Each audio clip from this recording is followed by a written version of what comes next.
Bismillahirrahmanirrahim. Assalamualaikum warahmatullahi wabarakatuh. Assalamualaikum. Bertemu kembali kita di podcast Nasi Umat, Majelis Wilayah Kahmi Sumatera Utara. Pada kesempatan ini kita kehadiran tamu agung, bahkan tamu luar biasa menurut kami. Beliau adalah yang berbahagia Tuan Guru Dr. Haji Zahid bin Haji Siddiq Al-Khalidi. Beliau sehari-hari adalah mursyid Tarekat Naqsabandiyah Khalidiyah dari Malaysia. Bukan hanya itu sebetulnya, pemirsa, beliau juga dilantik sebagai ahli panel pakar tasawuf oleh Jabatan Kemajuan Islam Malaysia. Benar ya, Tuan?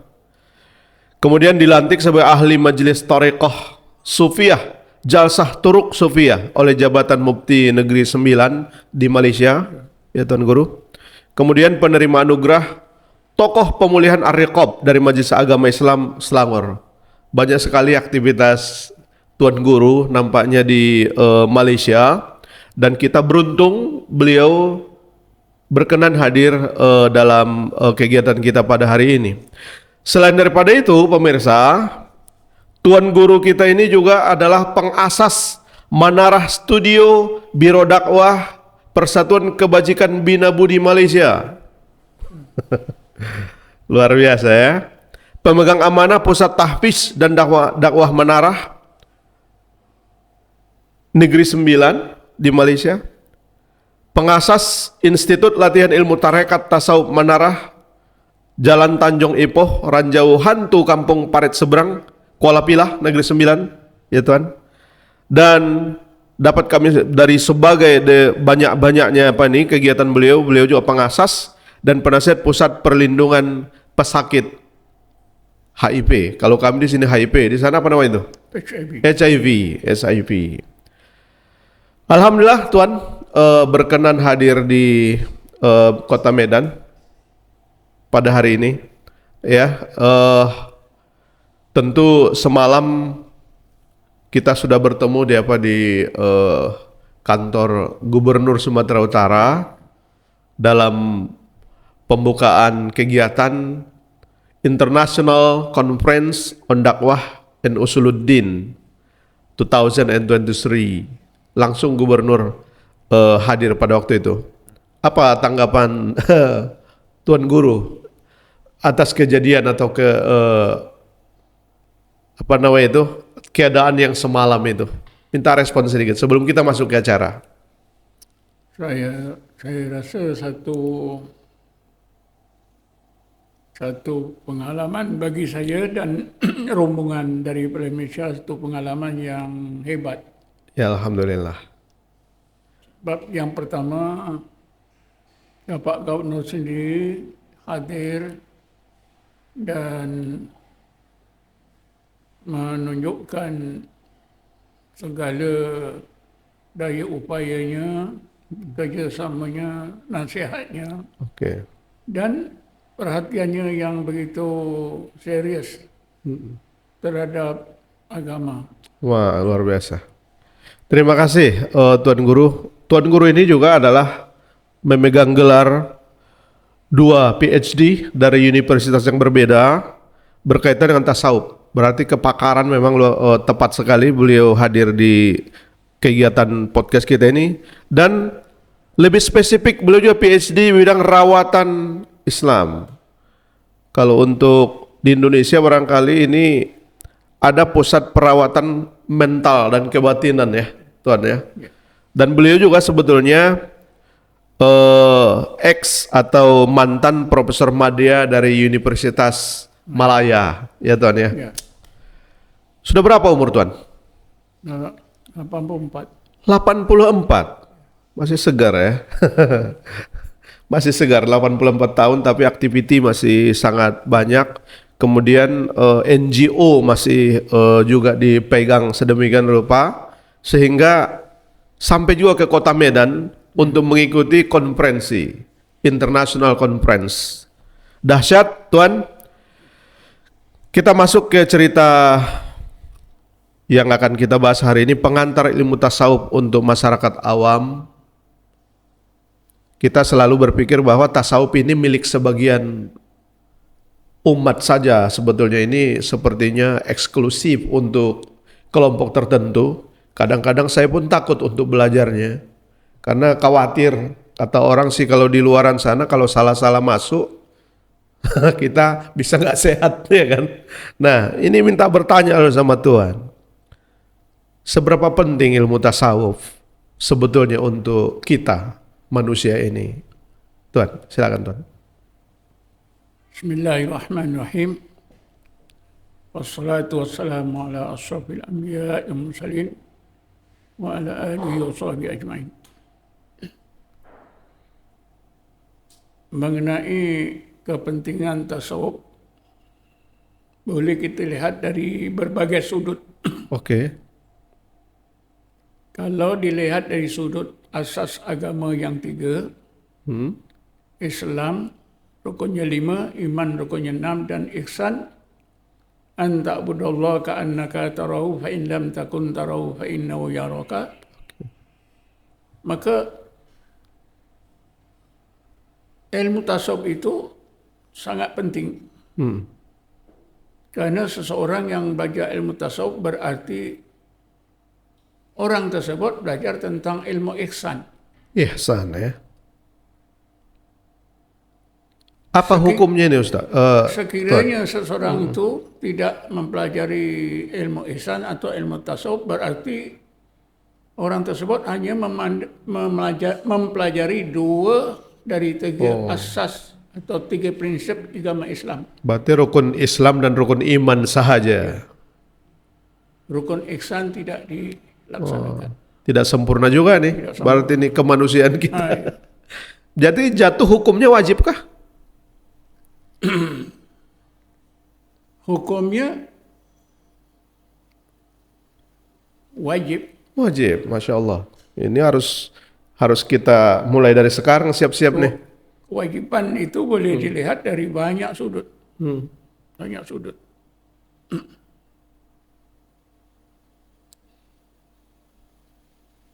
Dari sudut iman, dari sudut ilmu, iman dan amal, seseorang yang tidak mempelajari ilmu tasawuf, tentunya ilmunya, imannya, dan amalannya tidak sempurna. Tidak sempurna. Tidak sempurna.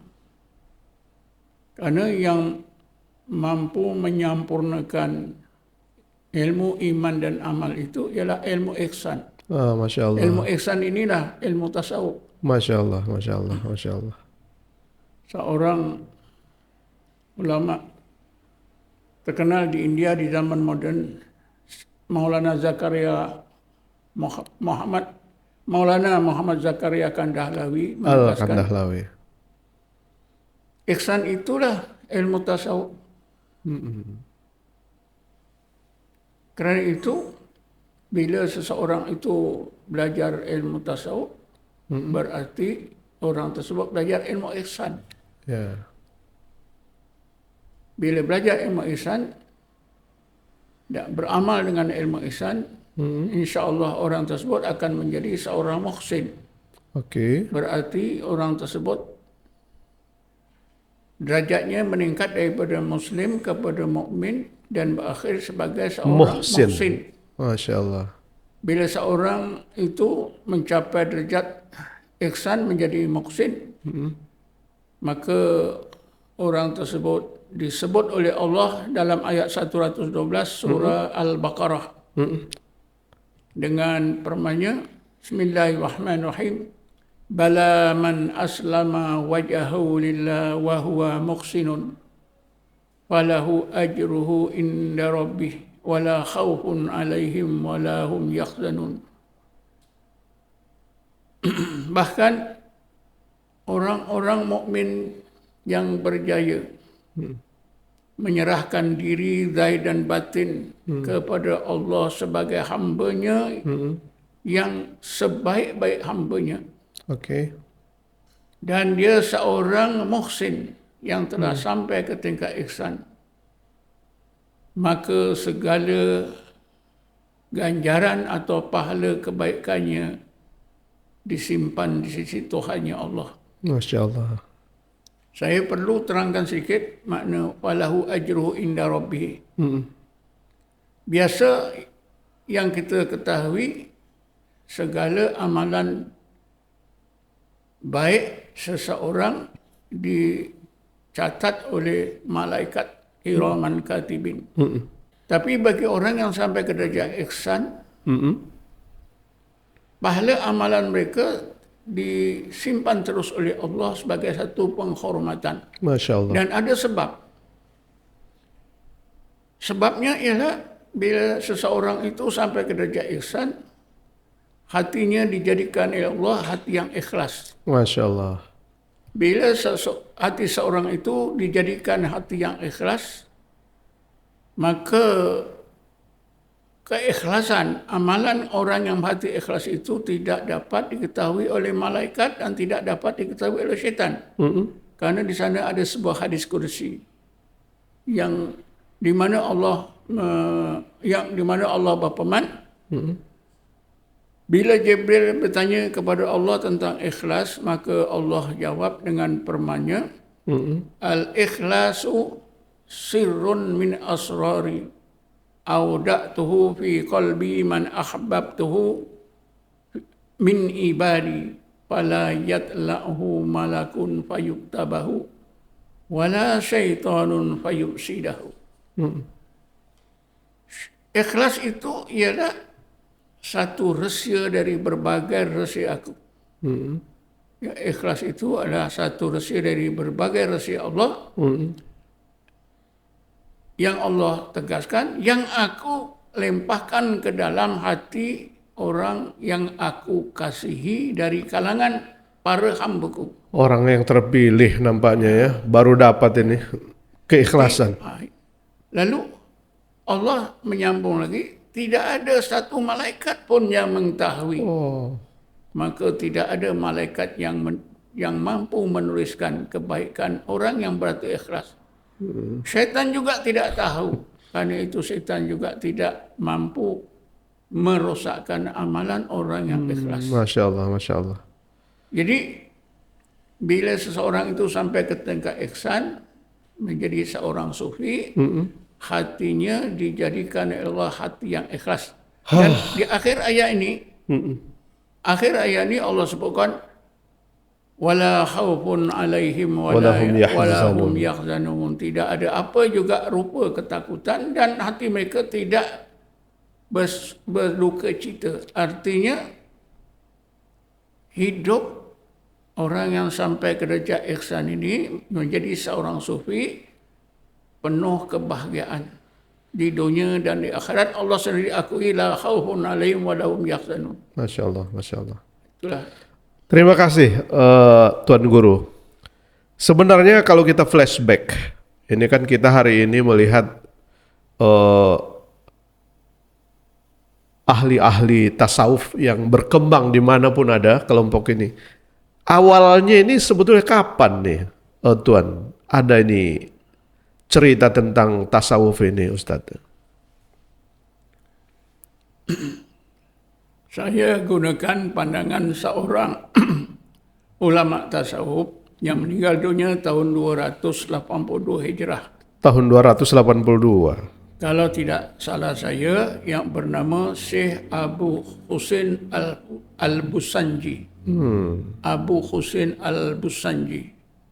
Meninggal dunia 282 Hijrah. Fakta ini saya temui dalam sebuah kitab tasawuf yang bertitel Qutul Qulub, karangan seorang sufi yang bernama Abu Talib Makki yang meninggal dunia sekitar tahun 385 Hijrah. Syekh Abu Husin Al-Busanji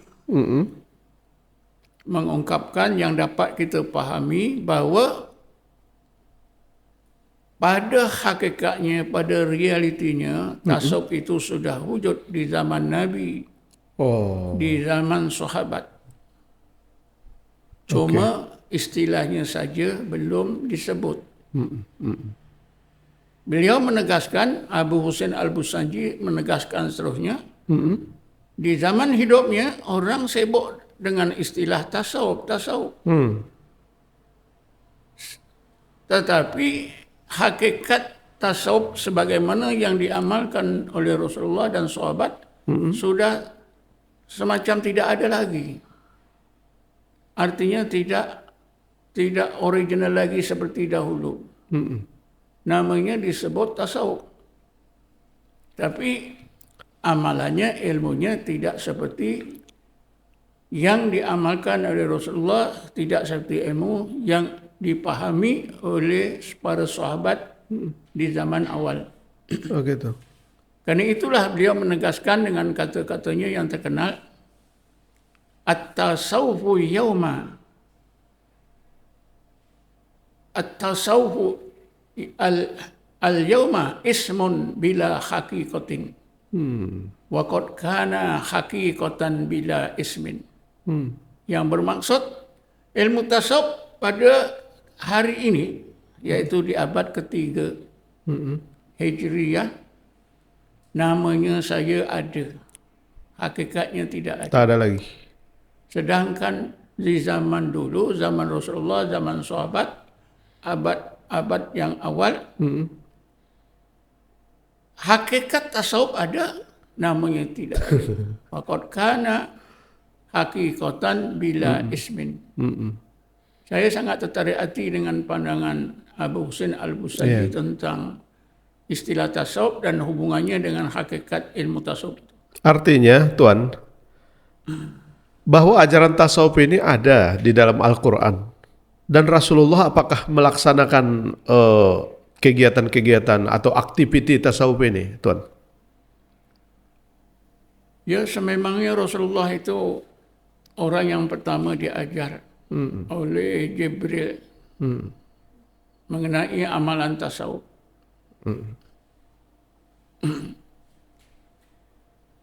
Kita temui dalam sirah, dalam koleksi hadis, catatan-catatan berkenaan dengan bagaimana Rasulullah SAW menyebarkan dakwah Islam. Bagaimana Rasulullah SAW menerima syariat Islam daripada Jibril. Kalau kita lihat 5 ayat yang mula diturunkan oleh Allah melalui Jibril, diterima oleh Rasulullah SAW, ialah 5 ayat daripada surah Al-Alaq. Iya, betul. Kelima ayat dari suratul Alaq ini, kenapa dipilih oleh Allah sebagai ayat Quran yang mula-mula disampaikan oleh Allah melalui Jibril kepada Nabi Muhammad? Tentunya 5 ayat ini mengandungi asas ilmu yang sangat penting yang boleh kita anggap meliputi seluruh zahir dan batin ajaran Islam. Yang patut, yang pastinya, yang seharusnya didahulukan daripada ayat-ayat yang lain. Oke. Tetapi apa yang saya maksudkan ini, ajaran yang sebenar dalam 5 ayat ini, wujud tersirat di dalam 5 ayat. Tanpa memahami apa yang tersirat dalam 5 ayat ini, kita tidak tahu. Sepanjang zaman umat Islam diberitahu bahawa Rasulullah SAW diajar membaca. Membaca ya. Membaca saja. Berdasarkan kepada apa yang tersurat. Bismillahirrahmanirrahim. Iqra' bismi rabbikal ladzi khalaq, khalaqal insana min 'alaq. Iqra' wa rabbukal akramul ladzi 'allama bil qalam, 'allamal insana ma lam ya'lam. Pengalaman saya belajar agama Islam sejak di sekolah rendah sampai ke setinggi-tingginya di universiti. Para ulama yang mengajar saya hanya diterangkan tentang apa yang tersurat. Tidak pernah diterangkan Betul. apa yang tersirat. Betul. Sebenarnya apa yang tersirat dalam 5 ayat ini mengandungi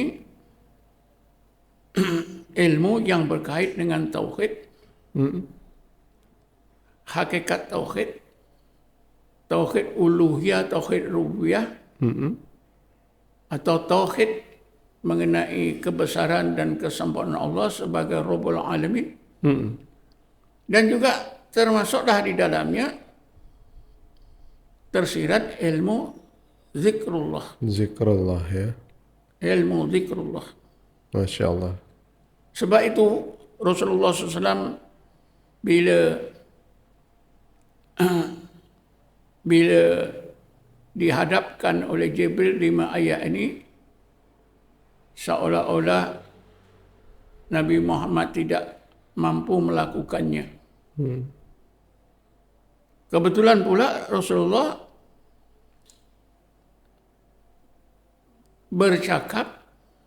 bersabda seperti yang tercatat dalam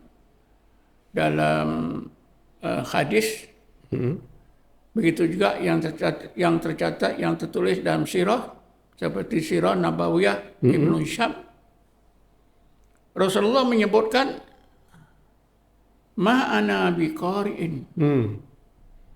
Lalu Rasulullah menerangkan tentang Jibril yang menjadi gurunya. Fa'akhadani faghattani hatta balagha minni al-juhdu fa'arsalani. Dalam sirah diterangkan begitu, dalam hadis pun diterangkan begitu, sangat ringkas. Yang selalunya para ulama memberi makna bahawa Rasulullah tidak tahu membaca. Ma ana biqari'in, aku tidak tahu membaca. Aku bukanlah orang yang membaca. Karena itu maka Jibril pun memeluk aku, menyelimutkan aku, sehingga Jibril dapat tahu aku telah bersungguh-sungguh melakukan apa yang telah disuruh lakukan. Karena itu maka Jibril melepaskan aku daripada selimut dan pelukannya. Apa yang disebutkan oleh Rasulullah SAW ini sebenarnya diterangkan oleh setengah ahli tafsir yang terdiri pada ahli sufi, seperti Syekh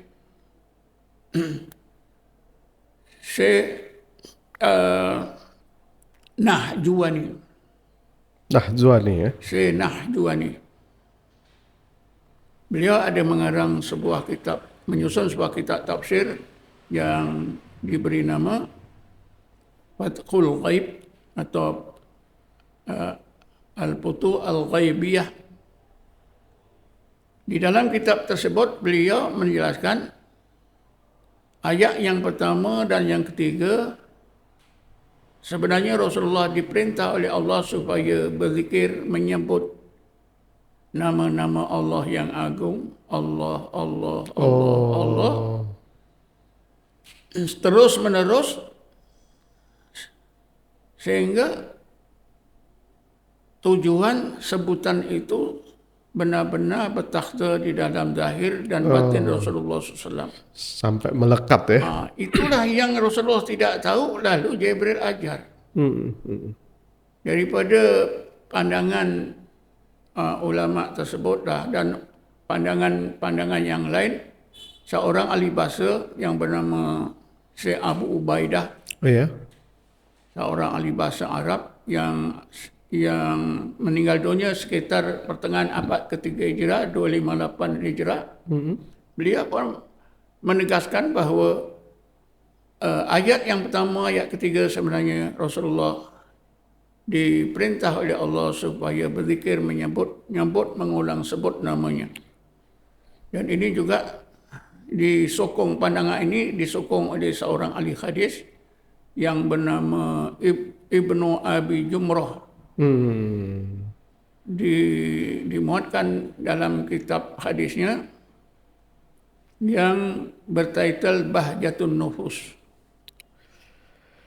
Ya, luar biasa Tuan Guru. Kita sudah bercerita tentang kesejarahan bahwa memang sejak Rasulullah harusnya amalan tasawuf ini sudah ada ya. Cuman kita saat ini Tuan, begitu susahnya atau sulitnya nampaknya belajar tasawuf dan membutuhkan waktu yang panjang untuk mendalaminya, untuk menyebutkan Allah secara berulang-ulang saja pun kita rasanya kok belakangan ini, kalau bahasa Medan itu membal dia, belum hidup hati itu rupanya untuk menerima itu. Apa mungkin Tuan Guru orang awam belajar tasawuf? Dalam pengalaman saya selama 50 tahun sejak awal 70-an sampai sekarang.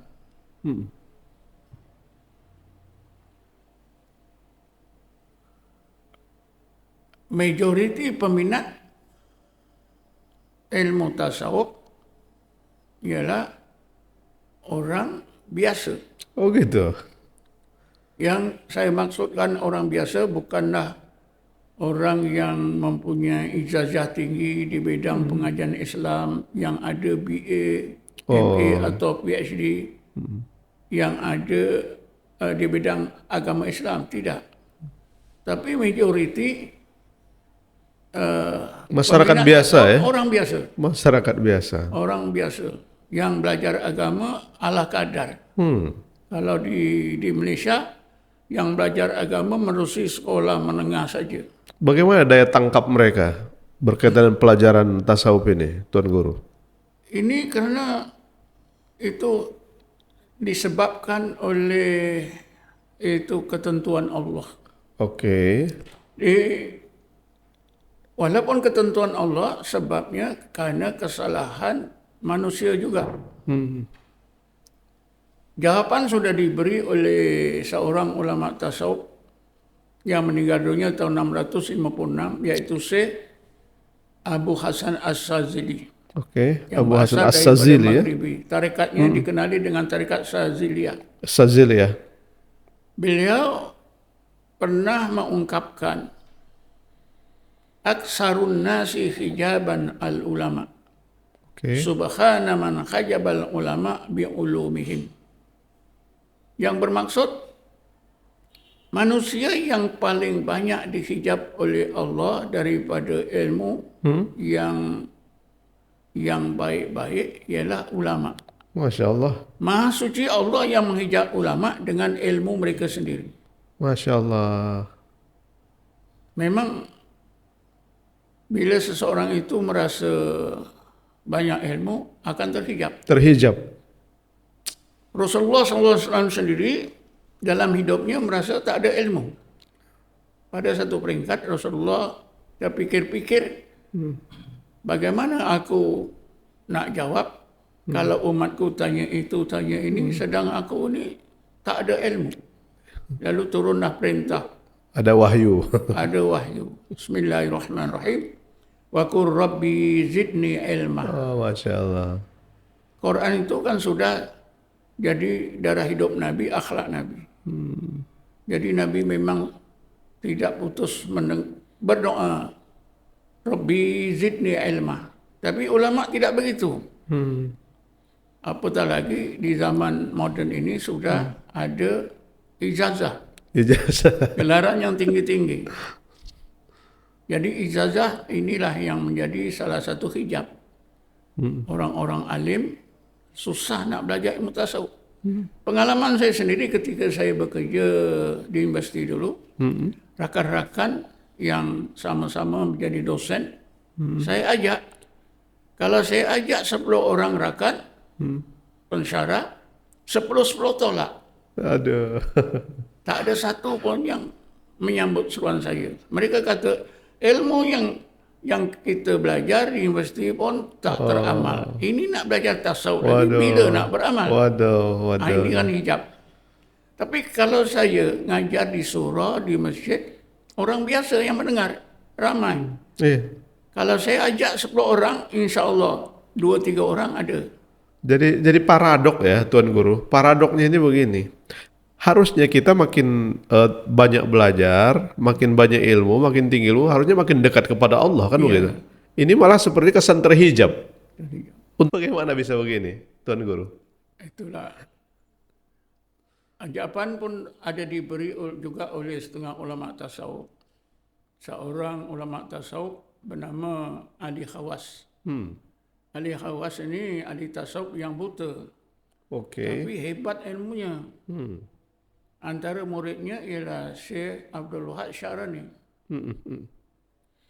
Syekh Abdul Wahab Syarani pernah bertanya kepada gurunya Ali Khawas, apakah yang merosakkan agama seseorang? Menimbulkan hijab, menimbulkan persoalan macam-macam. Ali Khawas menjawab, sebabnya ialah tatabuk bighairi itba'. Sebabnya orang-orang ini hanya mencari kelemahan, mencari kesalahan, Iya. tapi tidak mau ikut. Iya, betul. Tatabuk bighairi itba' ni kalau zaman moden macam setengah orientalis. Iya, betul. Mereka menyelidiki Islam untuk Mencari salahnya saja. mencari salahnya Islam. Tapi dengan kehendak Allah ada juga mereka yang sedar lalu memeluk Islam. Dapat hidayah deh. Kalau di zaman jahiliyah tadabuk itu macam Abu Jahal, Abu Apa Lahab. jawab? Itu bukan jawaban saya, ini jawaban Adi Khawas. Ada dalam, tak salah saya, dalam tulisan si Abdul Wahab Syarani, dalam kitabnya Anwarul Qudsiyah. Anwarul Qudsiyah. Apa di situ disebutkan, Tuan? Ya, itulah diceritakan. Iya. Diceritakan begitu. Memang tatabuk. Baik. Tuan Guru, kalau dimungkinkan orang awam belajar, ini kita seru juga ini kepada seluruh hadirin yang ada di luar, para pemirsa sekalian. Ternyata ilmu tasawuf itu lebih besar kemungkinannya masyarakat awam, masyarakat umum untuk mudah mempelajari tasawuf. Berdasarkan statement dari Tuan Guru. Malah kalau semakin tinggi ilmu tapi malah mencari-cari kesalahan saja sifat ilmunya, maka sangat sulit untuk belajar tasawuf. Nah, pertanyaan saya selanjutnya Tuan, apa saja yang harusnya kita persiapkan sebagai kalaupun tidak disebut ahli, kalaupun tidak masuk secara total ke dalam ahli tasawuf begitu, apa yang harusnya kita persiapkan di awal-awal begitu?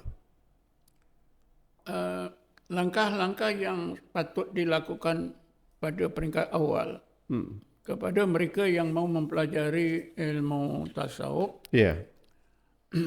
Pertama sekali ialah tentukan kemahuan mereka itu adalah original. Oke, niat ya. Memang ada niat mau belajar ilmu tasawuf, mau beramal, Oke. mau menghampirkan diri kepada Allah, maukan Allah dan keridhaannya. Oke. Sebab kalau tidak ada niat sebegini, Allah tidak akan kurniakan. Sesudah itu, hendaklah mencari guru. Oh gitu ya. Mencari guru. Mursyid ya. Di dalam ilmu tasawuf, guru itu dikenali dengan mursyid, syekh mursyid. Iya. Dan kita dapati ulama-ulama besar pun mencari guru. Iya betul. Imam Ghazali misalnya tak perlu saya ceritakan. Kalau di Mesir, ulama yang terkenal Sultanul Ulama, Syekh Izzuddin Ibnu Abdul Salam, meninggal dunia 660 Hijrah. Beliau pun berguru. Iya ya. Langsung daripada Syekh Abu Hasan As-Sadzili. Iya. Syekh Abdul Wahab Syarani dalam kitabnya Anwarul Qudsiyah menceritakan, ketika Syekh Izzuddin Ibnu Salam belajar,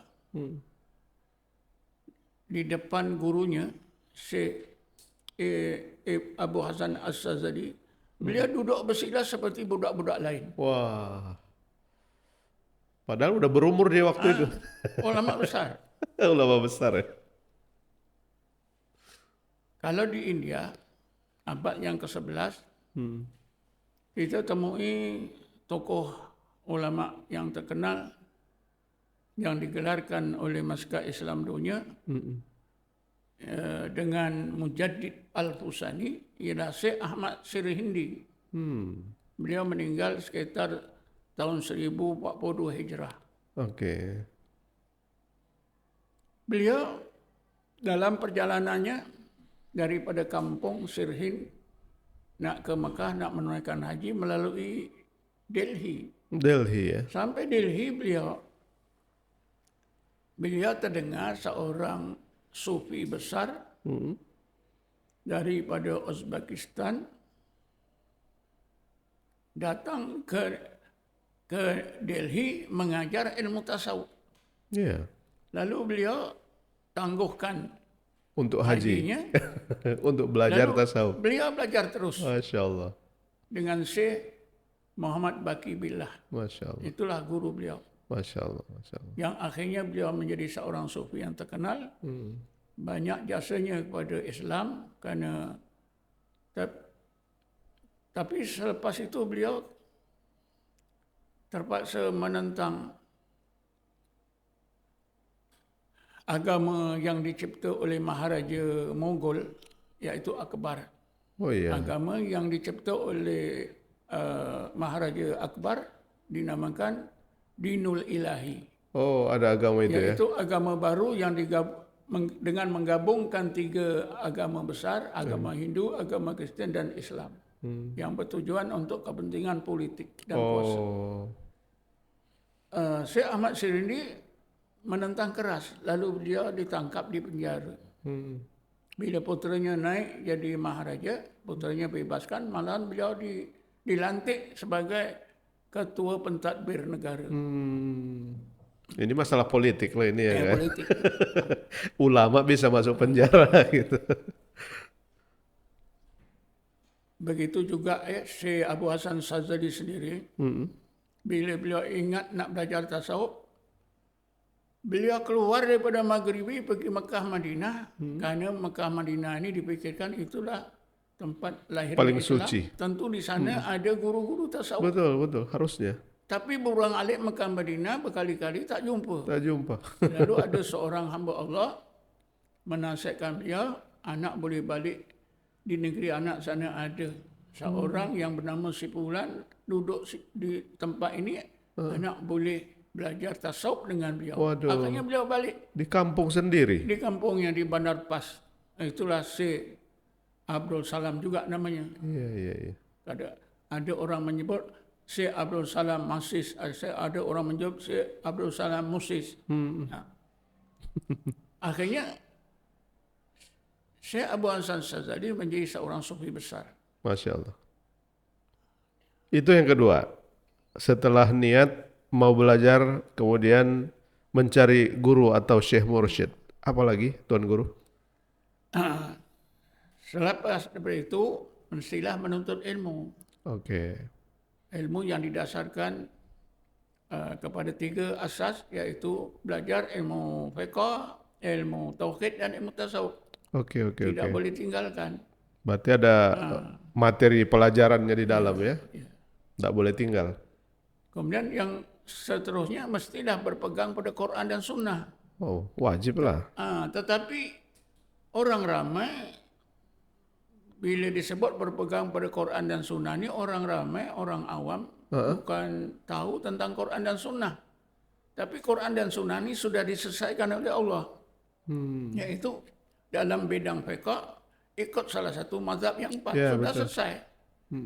Dalam bidang tauhid ikut ahli sunnah wal jamaah sudah selesai. Dalam tasawuf dipelajari daripada mursyidnya. Jadi selesai. Selain daripada itu disyaratkan juga mesti ada rakan. Ada rakannya. Rakan-rakan yang sama-sama belajar. Oke.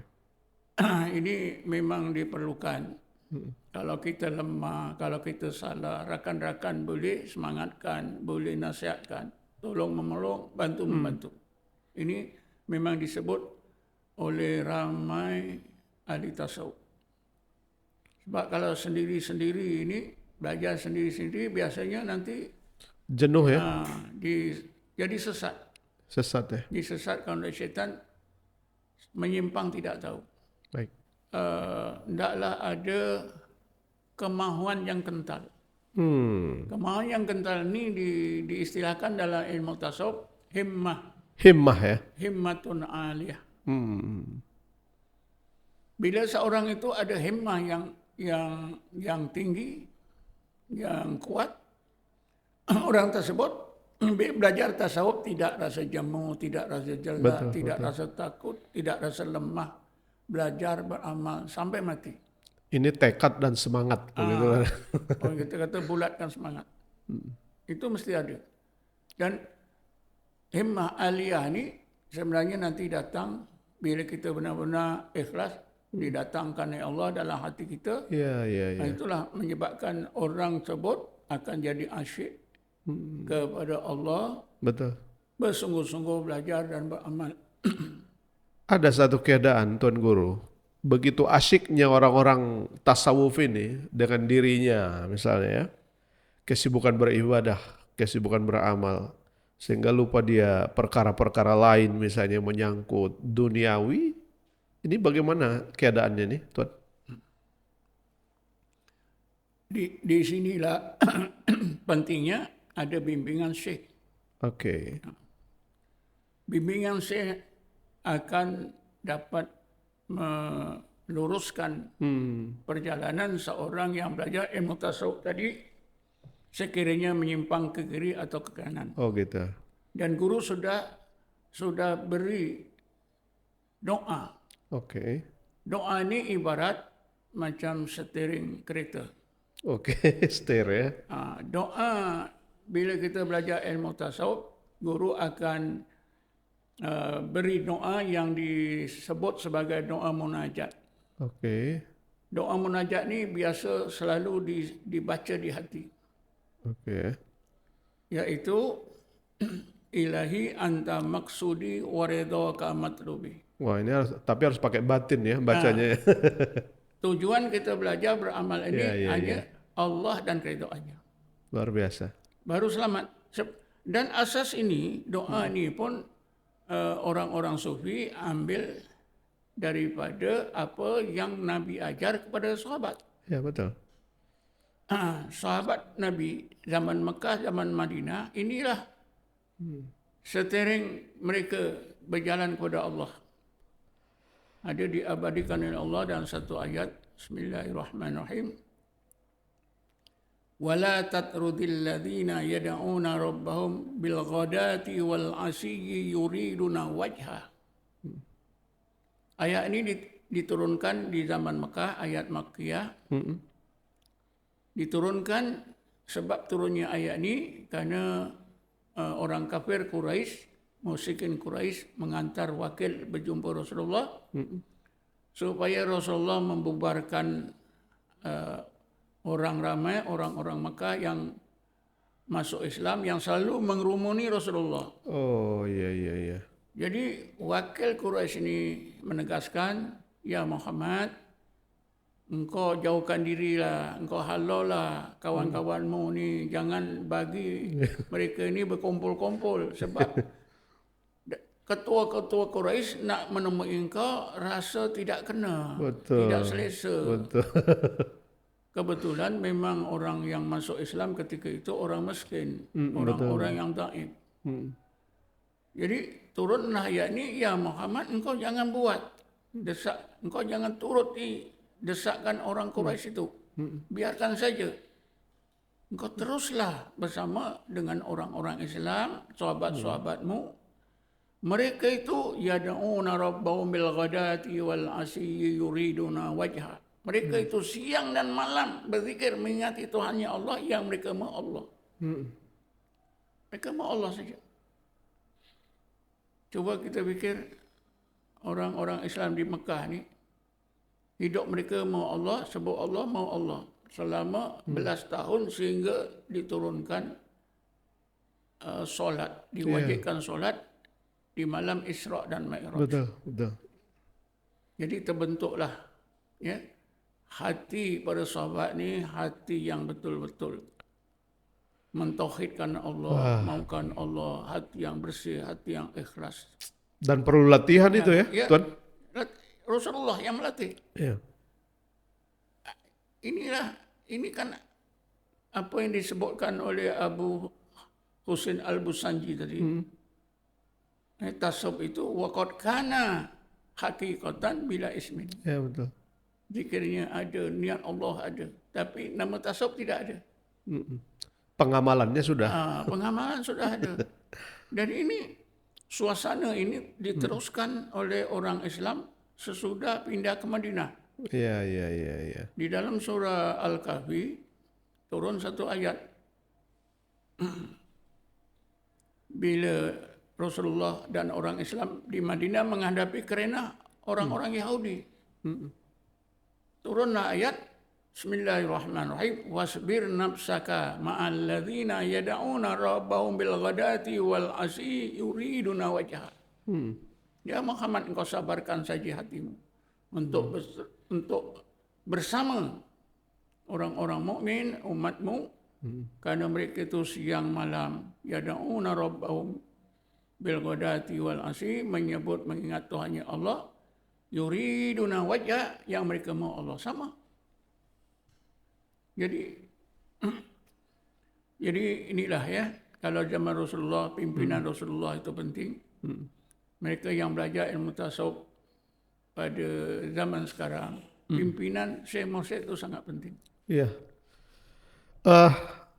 Ada keadaan sekarang yang sudah modern, sudah mulai banyak ilmu-ilmu pengetahuan baru. Kalau menurut Tuan Guru, apakah ilmu tasawuf masih relevan dengan kondisi hari ini? Perdana Menteri Malaysia Mahathir Mohamad, bila beliau melancarkan wawasan 2020. Oke, 2020 ya? 2020, ramai suara-suara kita dengar.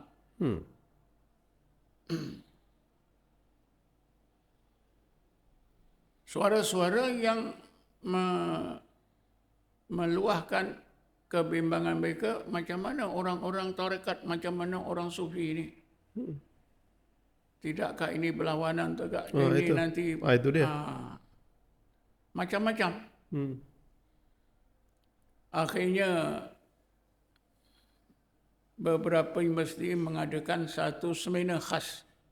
Antaranya Universiti Kebangsaan Malaysia mengadakan satu seminar khas, membincangkan peranan tasawuf dalam menghadapi wawasan 2020 yang dijangka akan membawa banyak kemajuan, banyak langkah-langkah kemajuan yang mungkin dianggap oleh setengah pengamal tasawuf di sana berlawanan dengan tasawuf. Iya, betul, betul. Ya. Antara resolusi dalam seminar itu saya pun hadir, saya ingat. Cuma tahunnya saya lupa. Antara resolusi yang dipersetujui, manusia semakin maju, semakin perlukan tasawuf. Wah, itu resolusinya. Ya. Semakin maju, semakin perlukan tasawuf. Hakikat tasawuf. Jadi kerana itu maka wawasan 2020 yang dijangka membawa kemajuan yang hebat itu harus dihadapi oleh mereka yang beramal dengan tasawuf tarekat di sana dengan berhati-hati, dengan betul. Kerana kemajuan yang akan dibawa perlukan solusi daripada orang-orang sufi. Oke. Pemikiran tasawuf. Pendekatan ilahiyah. Ya. Dan Islam diturunkan pun untuk mengimarahkan dunia. Iya, betul. Bukan untuk memundurkan dunia. Tapi kemajuan yang selari dengan Quran dan Sunnah, selari dengan syariah dan akidah. Jadi itu antara kesimpulannya. Iya, luar biasa. Lalu kebimbangan orang ramai di sana kendur sedikit. Dan sampai sekarang pun betul ternyata orang yang belajar tasawuf pun boleh menikmati kemajuan, Oke. ya, senang dapat kerja, Oke.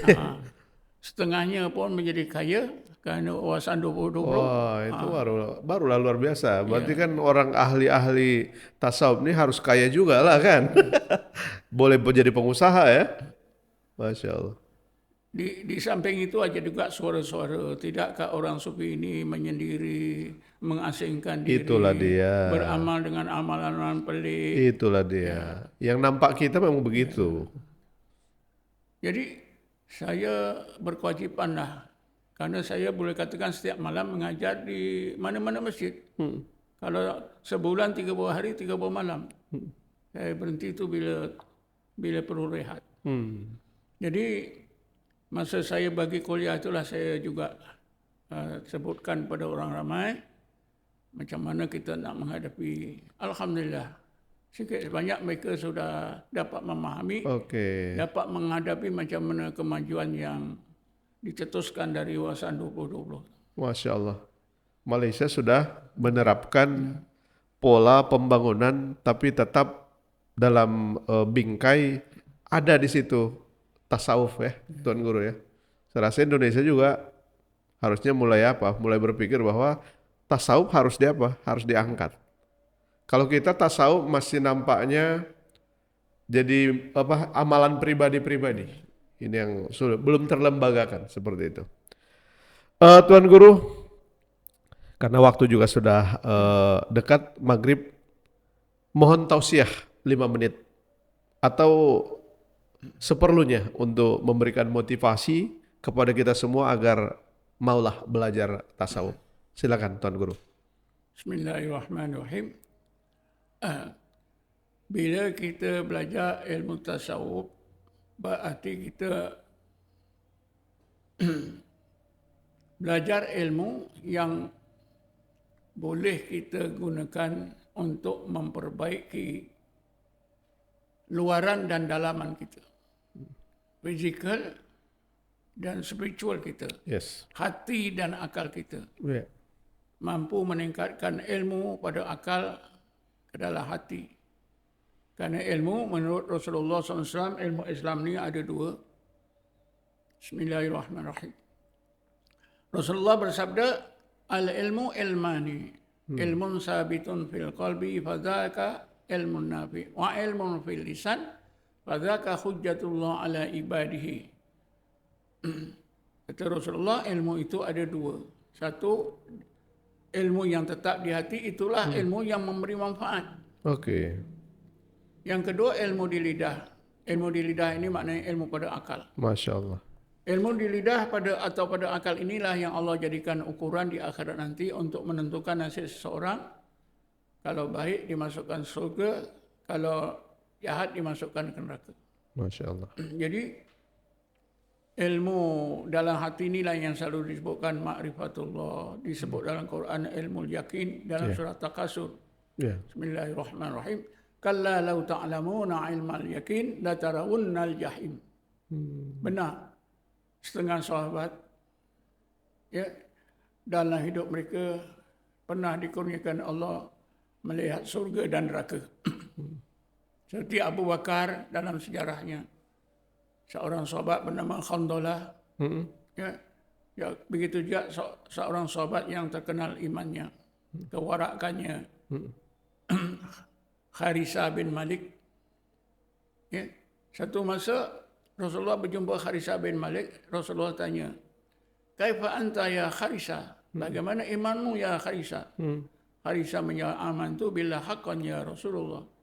Aku beriman sampai hakikat iman ya Rasulullah. Masya Allah. Maka Rasulullah bertanya lagi, bersabda lagi, "Ya Kharisa, inna likulli syai'in haqiqatan wa ma haqiqatu qaulika." Ya Kharisa, tiap-tiap satu itu ada hakikat. Maka apakah hakikat pengakuanmu bahawa engkau itu beriman sampai hakikat iman sebenar? Maka Kharisa menjawab, "Ya Rasulullah, aku siang berpuasa, malam aku jaga. Kadang-kadang ya Rasulullah aku nampak ahli neraka diseksa dalam dalam neraka, aku nampak ahli surga sedang menikmati berbagai nikmat. Surga. Rasulullah kata, "Sadaqta anta ya Kharisa Masya fa'alzim." Allah, Masya Kalau Allah. itu benar ya Kharisa, Sudah tembus. imanmu, kau tetaplah imanmu. Sudah tembus. Jadi itulah apa ilmu itu tadi, ya. Kalau ilmu dalam hati itu boleh meningkatkan keyakinan sehingga kadang-kadang boleh nampak neraka. Seperti yang disebut oleh Allah dalam surat Takasur tadi. Kalla law ta'lamuna ilma yaqin la tarawunnal jahim. Ya. Jadi itulah bila kita belajar ilmu tasawuf, yang perlu kita sedari, ilmu tasawuf itu sangat penting dan kita hendaklah bersungguh-sungguh untuk menyucikan zahir dan batin kita. Baik. Tapi saya juga perlu mengingatkan mereka yang memang suka belajar dan beramal dengan tasawuf. Dalam mencari guru, mestilah guru Ya, guru yang tepat. yang mengetahui Quran dan Sunnah, yang mengetahui tentang syariat dan akidah dan syariat yang sebenar. Baik, baik. Kalau tidak, Bisa sesat ini. disesatkan. Masya Allah. Ini terdapat di mana-mana. Ya, terdapat di mana-mana di Malaysia, di Indonesia pun ada orang ajar tasawuf, ajar tarekat, tapi ke lain. Ya. Jadi itu perlu guru yang betul-betul berwibawa, mempunyai ilmu zahir dan batin, syariat dan hakikat, Baik. yang mengetahui Quran dan Sunnah. Semua ilmunya berbasis kepada Al-Quran dan Sunnah Ya. Nabi. Tanpa mengetahui Quran dan Sunnah tidak boleh jadikan guru. Di Malaysia, Banyak aliran-aliran juga ya. ya, di Malaysia mereka yang disesatkan itu ialah mereka yang diikuti oleh orang ramai, dianggap mereka ini orang yang alim, lalu akhirnya menyesatkan mereka walaupun sesat gurunya. Nauzubillah. Mereka anggap mereka wali Allah. Nauzubillah. Bila guru mereka anggap wali Allah walaupun salah, mereka Ada saja yang ikut ya. timbullah taksub. Masya Allah. Jadi itulah nasihat saya. Baik, terima kasih Tuan Guru. Yang berbahagia Tuan Guru Dr. Haji Jahid bin Haji Siddiq Al-Khalidi, Mursyid Tarekat Naksabandiyah Khalidiyah Malaysia. Menarik dan sangat bermanfaat. Tidak bisa tuntas hari ini. Tentu ilmu ini sangat luas, sangat dalam, sehingga kita tidak bisa mempelajarinya dalam waktu yang sesingkat-singkatnya. Tentu ini akan menjadi motivasi bagi kita semua, para pemirsa juga di mana saja berada, agar mulai mempersiapkan diri belajar tasawuf. Demikian dapat kami sampaikan pada hari ini. Billahi taufiq wal hidayah. Wassalamualaikum warahmatullahi wabarakatuh. Salam.